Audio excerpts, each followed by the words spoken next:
turun dan naiknya pH itu secara landai. Landai itu kalau bahasanya jenengan disebuti? Yo landai. Kalem. Kalem. Naiknya kalem, nanti turunnya juga kalem. pH itu ndak lantas hari ini kita cek 5, besok kita cek 7, ndak mungkin. Karena naik turunnya pH itu secara landai.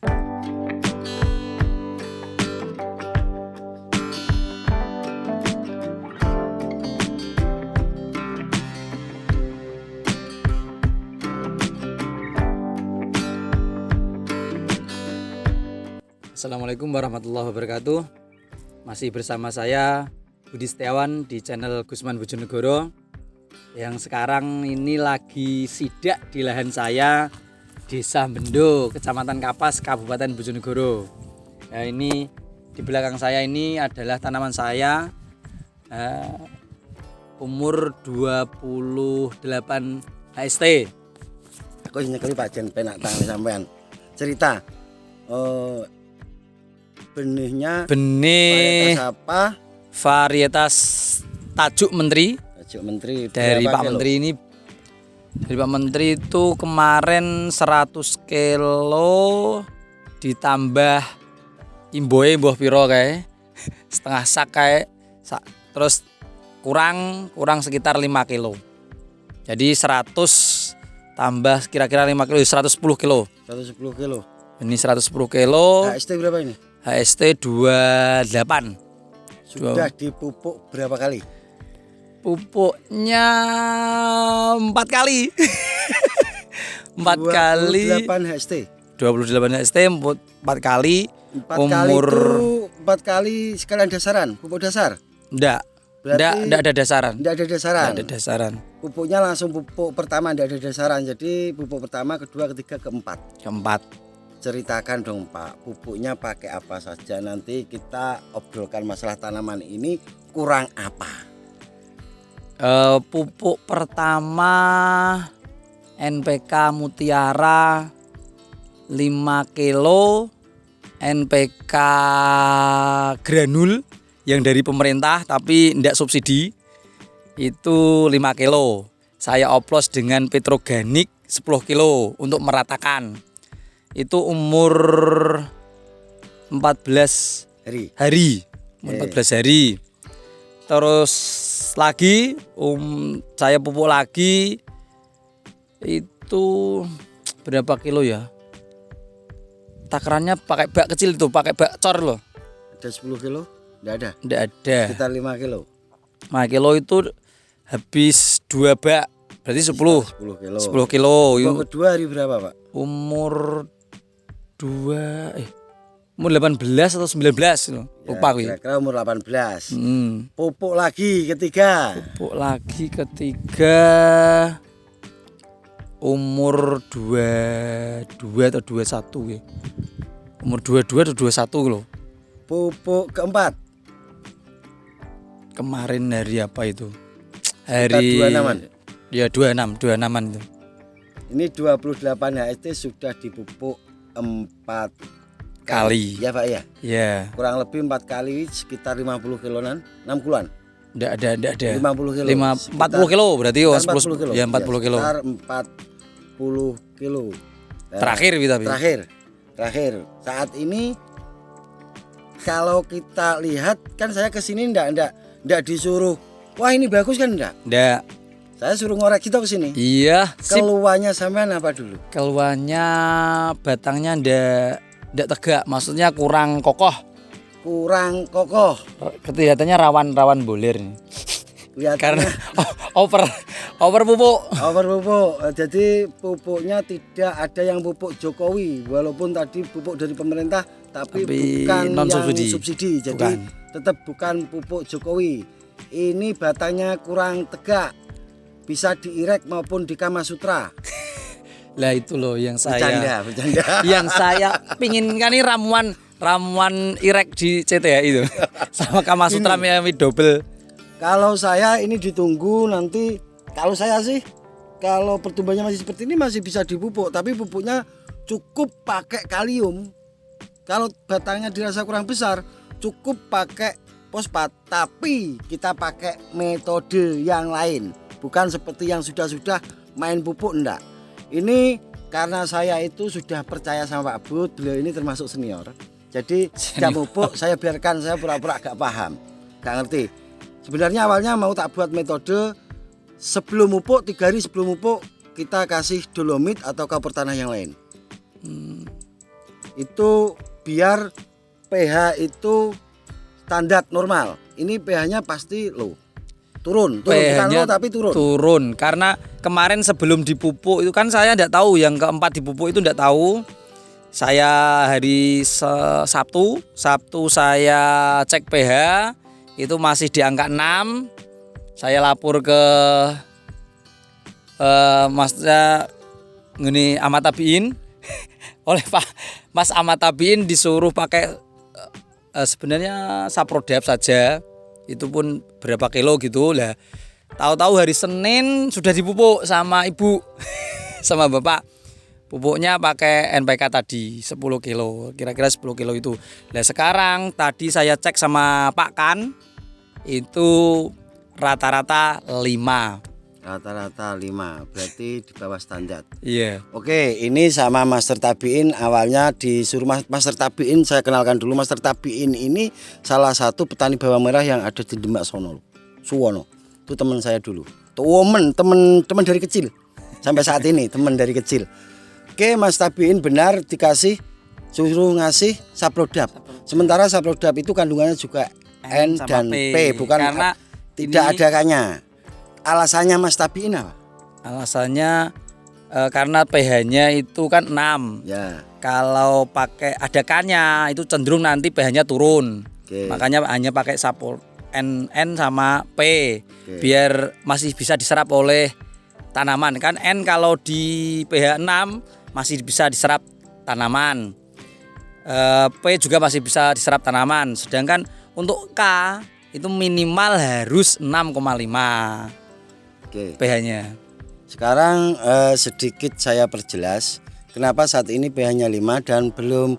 Saya yakin ini pH akan kembali naik pada posisi yang sebenarnya. Jika 2 hari atau 3 hari ke depan itu masih 5, berarti pH ini di bawah standar. Tapi kalau 2 atau 3 hari ke depan pH itu akan naik. Ini yang ingin saya jelaskan. Dikala dimana kita itu habis melakukan pemupukan, secara tidak langsung pH itu akan turun. Tapi tidak lantas pH itu habis dipupuk langsung turun drop, tidak. Karena pH itu turunnya tidak tiba-tiba dan naiknya tidak tiba-tiba. Turun dan naiknya pH itu secara landai. Landai itu kalau bahasanya jenengan disebuti. Yo landai. Kalem. Kalem. Naiknya kalem, nanti turunnya juga kalem. pH itu tidak lantas hari ini kita cek 5, besok kita cek 7, tidak mungkin.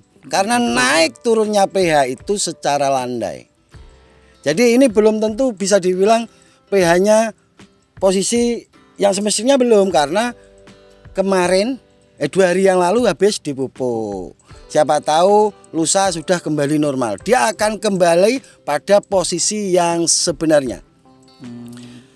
Mas Tabiin masuk, tapi kalau saya musim penghujan, saya lebih cenderung ke fosfat dan kalium. Kenapa?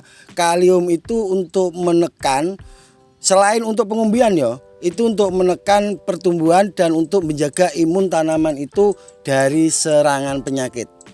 Biar tidak lantas wus, tidak ada yang nekan. Makanya kenapa pabrik-pabrik membuat pupuk NPK. Itu mesti ada di situ manfaatnya. Dan untuk kedepannya, kalaupun ini nanti batanya kurang besar, kita sebari dulu kalsium. Nanti kita ambil posisinya di 6 atau 6,5. Lantas kita mainkan fosfat dan kalium atau tunggal kalium, tidak apa-apa. Nanti kalau batanya sudah besar, kita pakai kalium tunggal, tidak apa-apa. Tapi kalau dirasa batanya kurang besar, nanti bisa dipupuk lagi dengan fosfat dan kalium. Kalau bisa sebelum 36 hari. 36 sebelum 36 hari. Berarti alasannya buru kan harga bagus. Itu satu. Itu alasannya jelas loh ya. Itu alasannya jelas. Kenapa? Karena kalau kita pupuknya itu mundur pasti panen kita juga akan mundur. Yang kedua, masih bisa diserap, masih ada waktu. Kalau kurang dari 36 berarti kita bisa di 33 kan masih dalam pertengahan. Jadi fosfat dan kalium itu masih akan diproses dan akan dimakan oleh media tanaman kita. Gitu ya. Ya, kalau Mas Tabin bilang kalium tidak akan terserap dalam posisi 6 ke bawah. Sama saja ya. Kalau fosfat tidak akan bisa terserap jika posisi netral. Jadi waktu posisi asam fosfat itu akan diserap oleh media tanam. Jadi semuanya itu beriringan, tidak lantas mengikat, menurut saya tidak. Jika posisi tanah kita itu asam juga ada keuntungan buat kita, fosfat kita akan bisa terserap. Karena fosfat tidak bisa terserap dalam kondisi basah. Kalau posisi basah kalium kata Mas Tabiin baru bisa terserap. Jadi ya bagus, kadang tanah kita itu ada turunnya, ada naiknya itu bagus. Tapi yang jelas ini benar-benar saya tekankan kepada para petani, pH itu tidak lantas naik dan tidak lantas turun. Jadi kalau landai, kalau habis ngasih kalsium jangan langsung laporan Pak Gusman atau Pak Budi habis tak kalsium kok tidak naik-naik. Sabar karena ini bukan instan. Kita lihat. Jadi kita tunggu berapa hari. Sama halnya ada petani binaan, kok binaan gak penak, aku sini Pak Menteri. Petani yang saya dampingi. Penak naik dampingi. Iya. Petani yang saya dampingi habis mupuk selang 1 hari tanamannya belum berubah hijau dipupuk lagi. Karena pada dasarnya beliaunya bilang kalau tanaman kurang subur itu pasti kurang pupuk. Padahal pupuk belum tentu terserap oleh media tanam kita, belum terserap. Bukan tidak terserap, bisa jadi belum terserap. Biasanya setelah 3 sampai 5 hari 3 sampai 5 hari baru kelihatan. Jadi pengennya petani, biasanya petani pemula Pak, seperti itu. Pengennya yang instan. Pupuknya blek. Oke, kembali ke tanaman Pak Budi. Yang jelas ini tadi Pak Budi sebelum datang, saya datang duluan, biasa saya ngecek dulu itu udah biasa. Tanamannya overall bagus, tanamannya sampean masuk kategori bagus. Tapi ada kendala, ada gejala-gejala seperti trotol. Jadi ada 1, 2 itu bisa jadi awalnya dari benih. Kan biasa benih itu tidak mungkin sempurna bagus.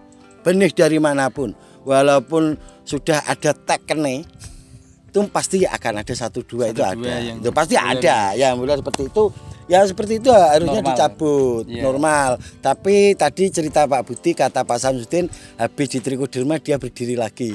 Besok enggak di trikoderma ambruk lagi ya. Mending menurut saya sih, saya dicabut terus lubang sisanya itu lubang itu bisa dikasih trikoderma. Itu yang benar. Jadi tidak ada penularan. Takutnya karena jamur pada dasarnya kan kasat mata Pak, kita tidak bisa lihat. Jadi serangan jamur itu akan lebih cepat daripada pemikiran kita. Iya Pak, kadang kita berpikir 3 hari lagi ini mau tak spray ini. Sementara di posisi di lahan itu sudah ada jamurnya. 3 hari kita ke lahan sudah terkena. Saya berarti lebih cepat daripada pemikiran kita. Hati-hati karena jamur, kalau saya itu lebih suka ngobati seperti hama. Lebih terlihat. Kalau ulat kan terlihat ulat. Tapi kalau jamur itu tidak bisa terlihat. Dan jamur itu macamnya banyak. Yang kita bilang pokoknya itu merugikan alias patogen. Jadi perlu kita basmi. Makanya sebelum tanam, tanah itu harus steril. Dan Pak Budi ini sudah melakukannya dan sekarang tinggal perawatannya.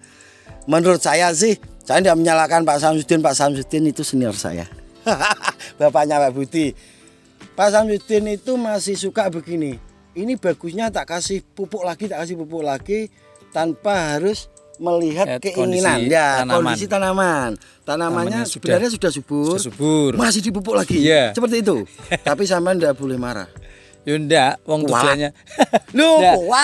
Saya hanya pikir gini, tujuannya sama gitu. Ya, tujuannya Pak Sam itu sama, pengen tanamannya bagus. Cuman caranya yang beda dengan kita. Iya. Kita itu lihat tanaman kalau sudah bagus kan sudah tidak dipupuk. Tinggal maksudnya ini kan pupuknya untuk untuk vegetatif kan sudah selesai kan, tinggal generatif. Ya, sementara Pak Sam pengen tanamannya subur. Gitu. Lah ini kira-kira dia Pak Nogi ben kaku, biar batangnya kokoh tak tertandingi. Biar kokoh tak tertandingi. Satu, kita pakai bahan yang murah aja, bisa pakai Armen ST seperti ini.